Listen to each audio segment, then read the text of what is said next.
Feel about superheroes of color in today's media? In terms, I think what you're asking is, are there enough of them? How are they represented in terms of comics? I'm all for superheroes of color. Me being a creator, I don't think of a white man per se.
1947, groundbreaker. When Jackie Robinson went to the ballpark in 1947, people spat on him, people called him the N-word, people treated him like dirt. He had two options that were apparent. He could go up into the crowd and punch people in the face. He could run home and stay in his bed. But Jackie Robinson didn't do that. He didn't fight. He didn't take flight. He used his gifts. He used his creativity. He used his gift of baseball to become the superstar that he was. 1947, same year Jackie Robinson. This guy's name is Orrin Evans. This is a comic book that's on display outside, but it's just a copy because it's a real thing. If you can find it here, it's about, I think, $10,000. If you'd like to buy it for us, we'd love the donation. But this comic, Orrin Evans was a Philadelphia newspaperman. He got all black artists, all black writers.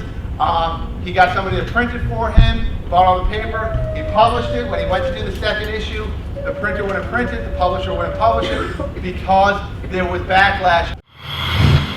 Tell us about how you came up with your character and what background is it from? Like what about the character in general? Whatever, like Her full name was Sarah Vargas.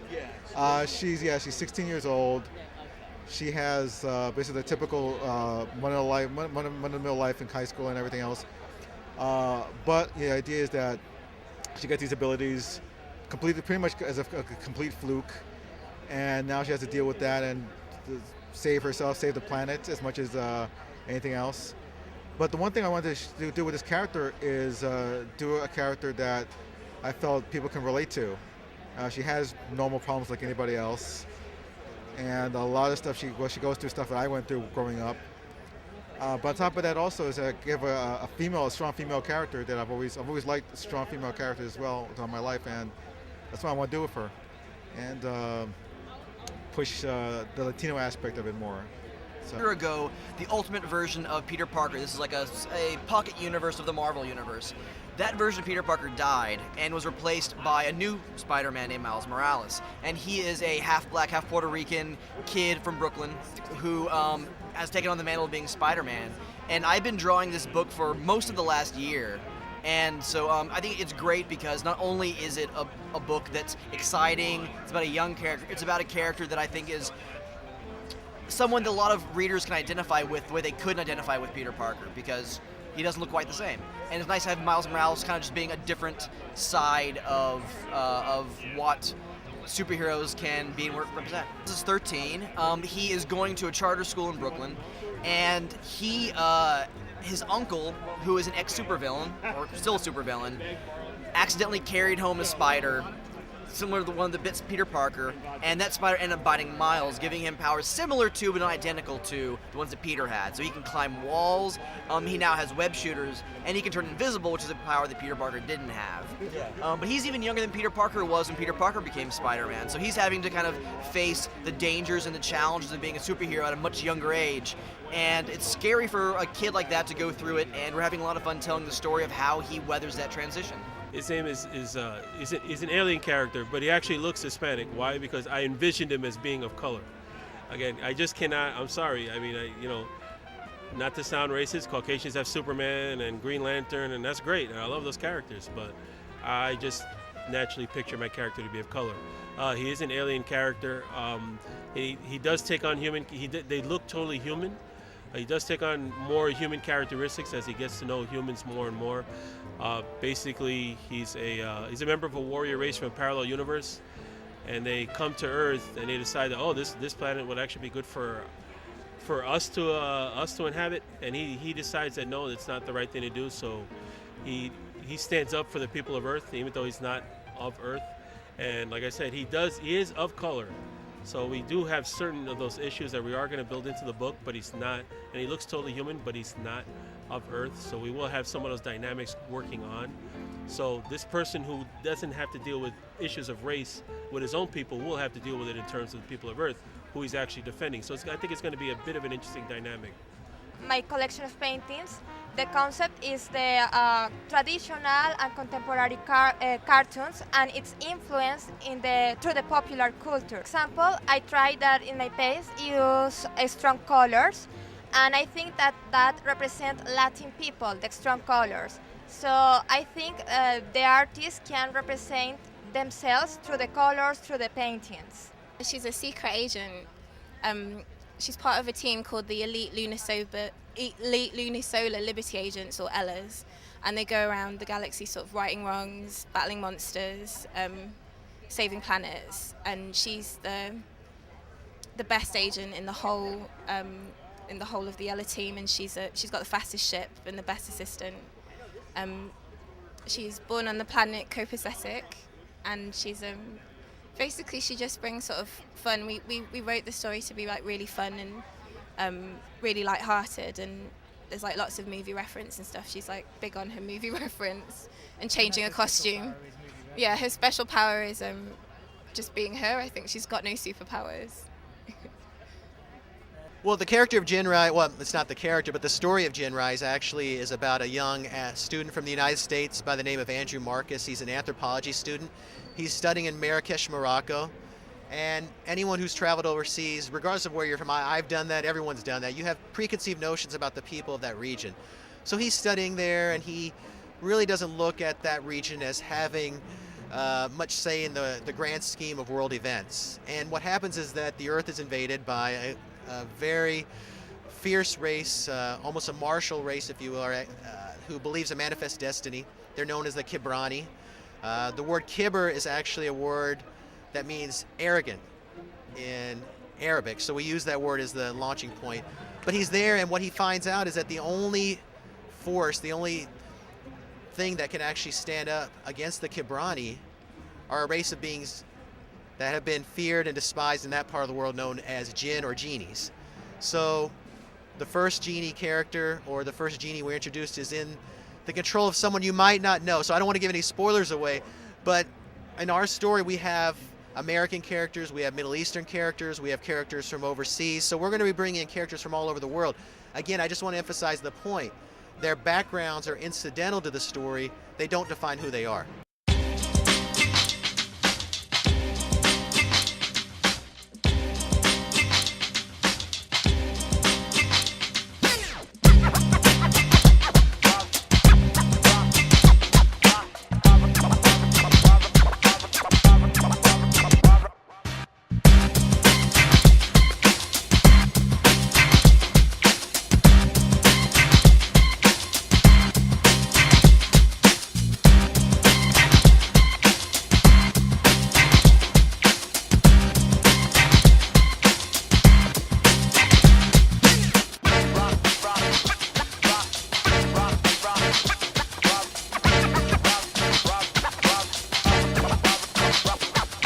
Is just what inspires you about just comics?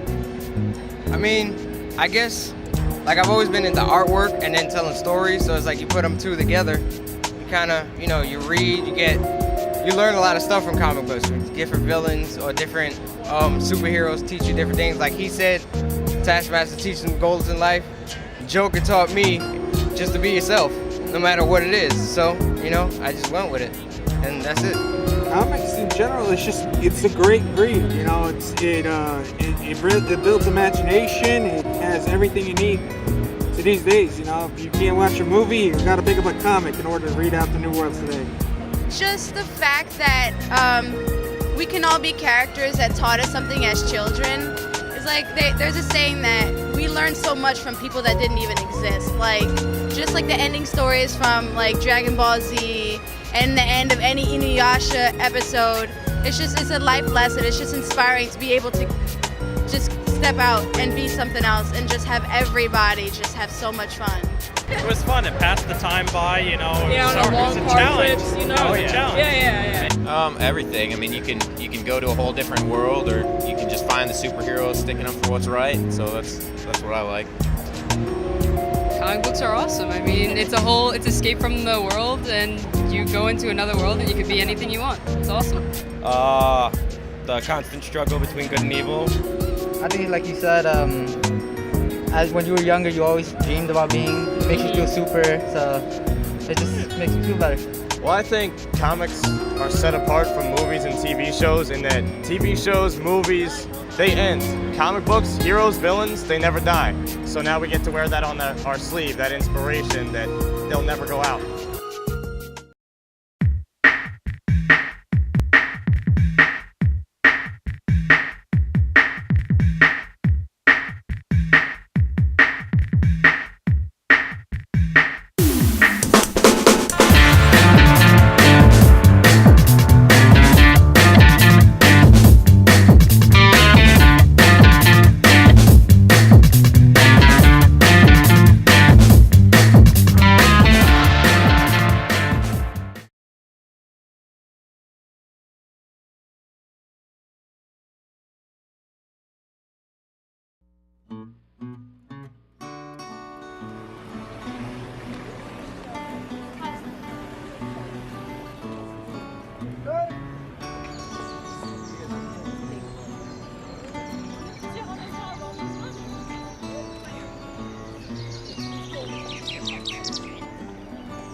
I don't think there's enough female superheroes, full stop. I mean, I don't think there's nearly enough female superheroes of color, or enough realistic ones. I don't see that at all in comics. I mean, I know there are a few female superheroes, like quite successful ones, but of color, there's not enough of note. Like there's loads of sort of blogs online, and if you look at what women say about female superheroes, you'll know that even without women of colour, they just aren't enough. And definitely women of colour struggle, especially when they want to cosplay, to find superheroes that they can dress up as and feel attached to. I think that's definitely right, there's not enough at all.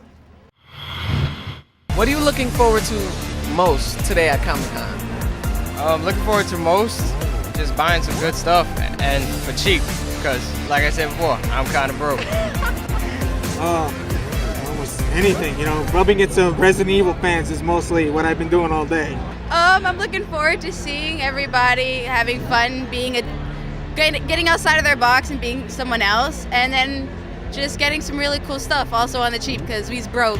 Me, I just come to enjoy and to observe everybody because it's so awesome just to see everybody of all ages and everything just get together and be their favorite character. That's the whole thing. I mean, that's the whole. And to meet lots of the actors and actresses and see them in person is also fascinating. That's lots of fun. Right now, The Walking Dead. Big fan of The Walking Dead. I'm looking forward to that panel in a couple of hours. People in costume. I'm gonna try to get Christopher Lloyd's autograph. Nice. I love everything about it. I went last year, and I just love the atmosphere, people dressing up, all of that. What I look forward to most is just being here with the people and seeing all the different stuff. Oh, seeing everybody. Everybody's costumes are great. Everybody's having a good time. Nice people. So. Costumes. I love the costumes. Well, I like a lot of stuff. I like watching people cosplay as different costumes. Costumes are amazing. Yes, Yeah, they're like, awesome. that's like my and it favorite shows part. you your creativity, like what's your inner creativity and everything, and you get to express it by showing how you dress. This is the ultimate place to just be who you are, and it's awesome to see just how far people go with their costumes, the characters people come up with doing, and they really commit to it. It's not like Halloween where people just throw on a cape or they buy a thing that was in a plastic bag, sexy blank, or just no. People have a lot of pride. They put a lot of heart and a lot of hard work into what they do here, and it's really fun to see what people come up with.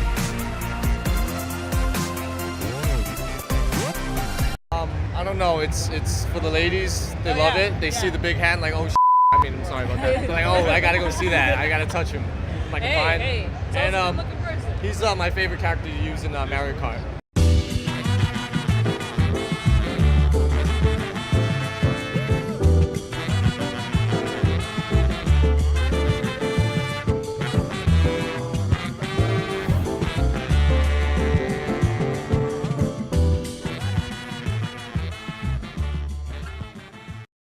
If I had the chance to have a show on Youth Channel, it would be a comedy show about the workplace and the challenges that people have there.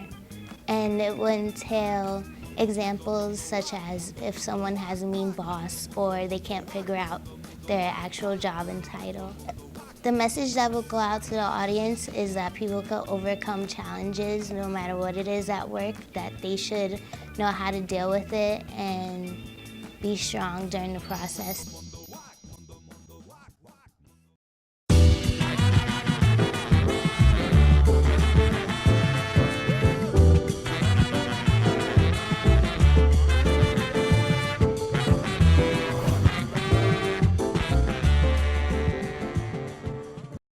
Well, if I had a chance to make a show on the youth channel, it would be called the J-Man Radio Show. It's going to be a show about having some sketch comedy, some playing live music, and also me and my friends are going to get together so we could talk about topics that's going on in the world. There's more to life than doing nothing, playing video games, watching TV. I mean, I'm here creating my own show. You should do the same thing. Why do you think superheroes are important in a child's development? Or what impact did they have on you as a child, superheroes? Now that's a big question. That's actually one of my, I could talk for 3 hours questions, but I'm gonna keep it short. Superheroes has this kind of, kind of juvenile sound to it. But if we just rephrase superheroes into the word mythology, there's your answer. Mythologies have always been important. People that are above reproach, beyond the human condition, that can do things outside of the democratic rule have been around since the beginning of mankind's telling stories. From, the Iliad to the Christ story to Superman, lifting up a planet. It's the same story of this one person that could save us all, told over and over again. You can throw spandex on one guy or you can throw a trench coat on him in the Matrix.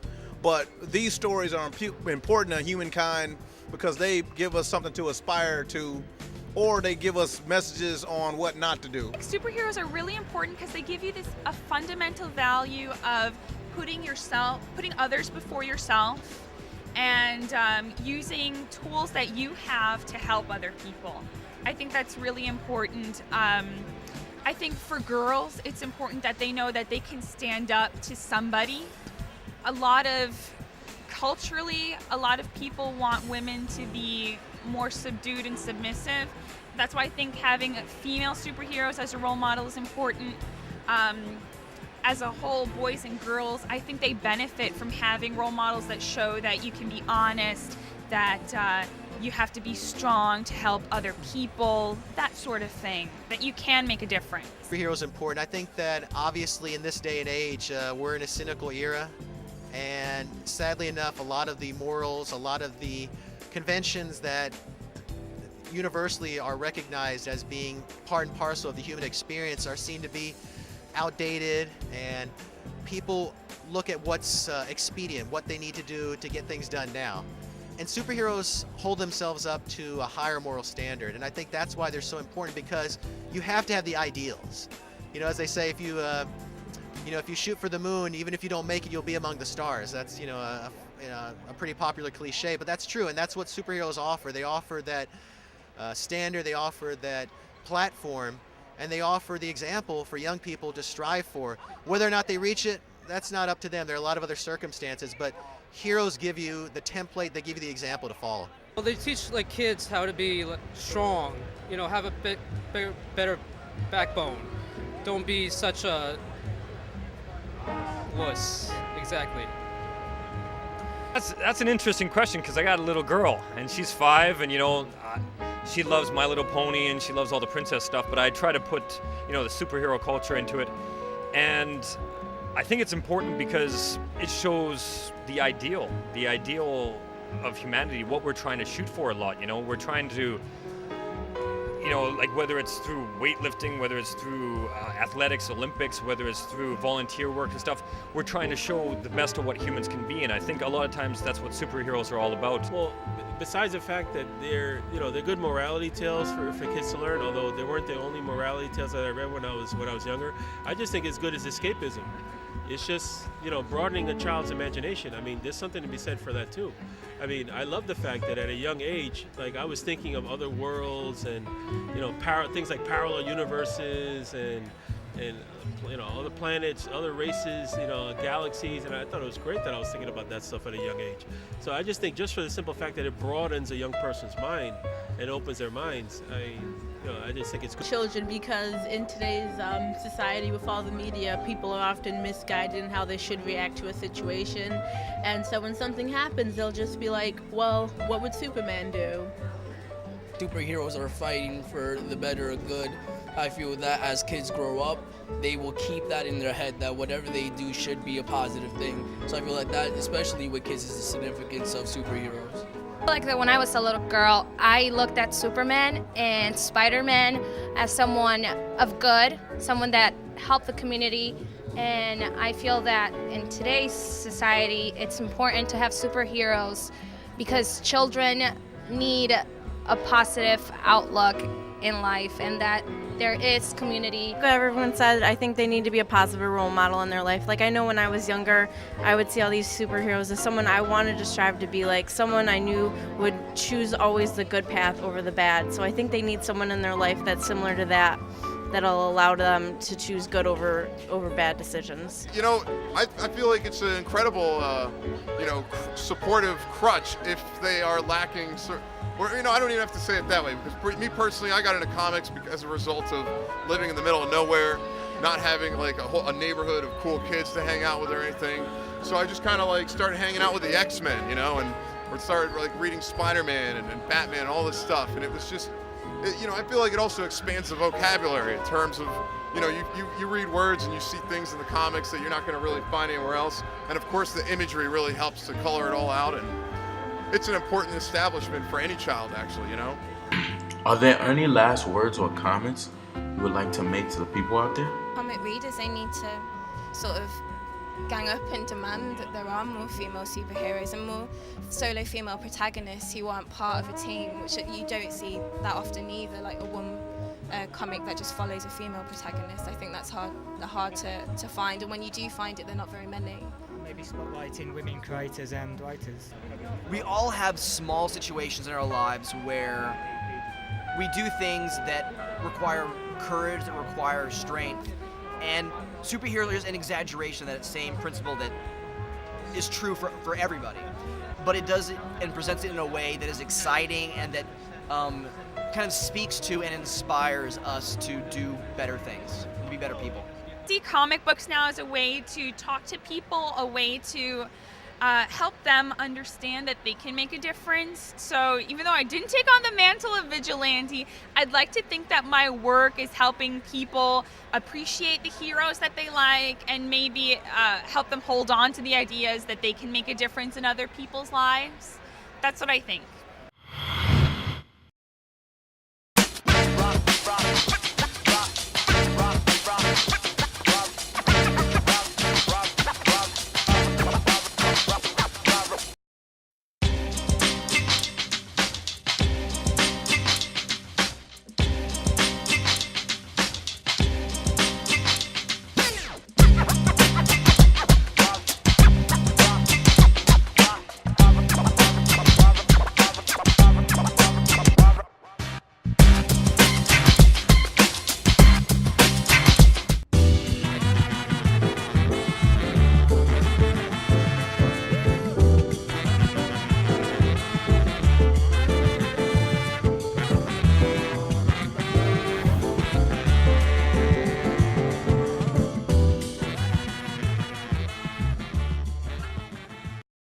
If I had the chance to have a show on Youth Channel, it would be a comedy show about the workplace and the challenges that people have there.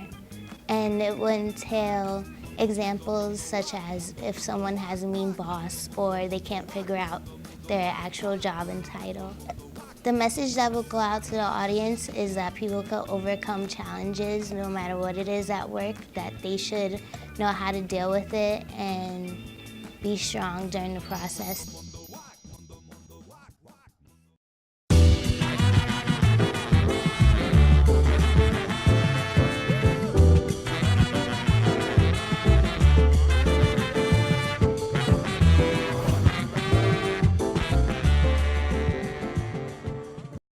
Well, if I had a chance to make a show on the youth channel, it would be called the J-Man Radio Show. It's going to be a show about having some sketch comedy, some playing live music, and also me and my friends are going to get together so we could talk about topics that's going on in the world. There's more to life than doing nothing, playing video games, watching TV. I mean, I'm here creating my own show. You should do the same thing.